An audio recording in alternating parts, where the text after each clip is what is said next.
You see, what you don't know about me, what you can never tell about me, is that I am a survivor of sexual assault. And that is a large part of my story. So tonight, when I say that we're going to retake our story, what I mean by that is that we're hopefully going to change the way that we talk about this topic. Because so often the way that we have the conversation around sexual violence in general is broken. Far too often, we don't have this conversation until someone in our community has experienced it. And by then, we are far too late. A lot of times, the way we have this conversation makes people like me, makes survivors feel ashamed of what someone else did to us, like we are somehow responsible. And many times, survivors are fearful of coming forward for the fear of how the people around them are going to react to them. More often than not, we're not having this conversation because it is a difficult one, but we're just not talking about it. But if we can't talk about this the right way and we can't tell the right story around it, then how are we expected to stop it? So tonight, I'm going to tell you my story. I'm going to talk about why that matters to you and what we all can do around it.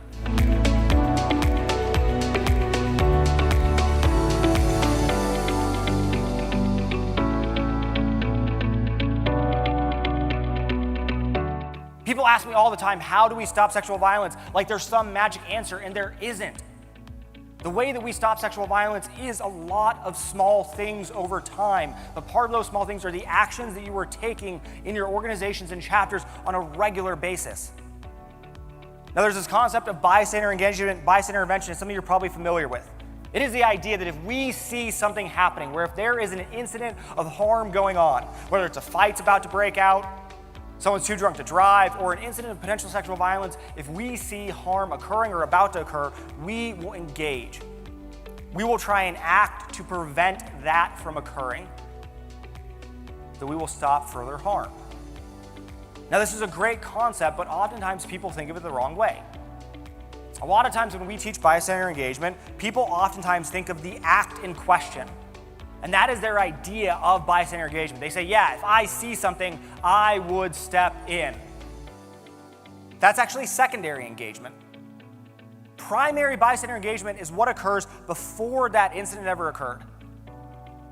It is looking at all the behaviors, values, and beliefs and norms that allowed that incident to occur in the first place. Yes, if you see an act of harm occurring, you need to engage.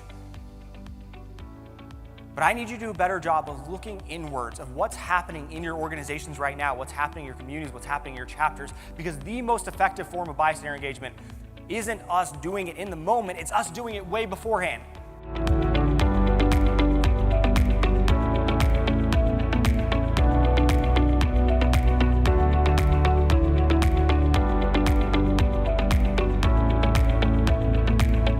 I will always be a survivor of sexual assault. This will always be my story. I do this work because I'm okay, because it is possible for survivors to heal. Because this is not the entire part of my story, but it is a part of it.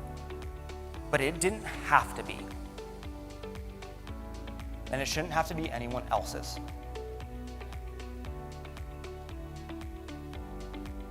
I do this work because I believe in you.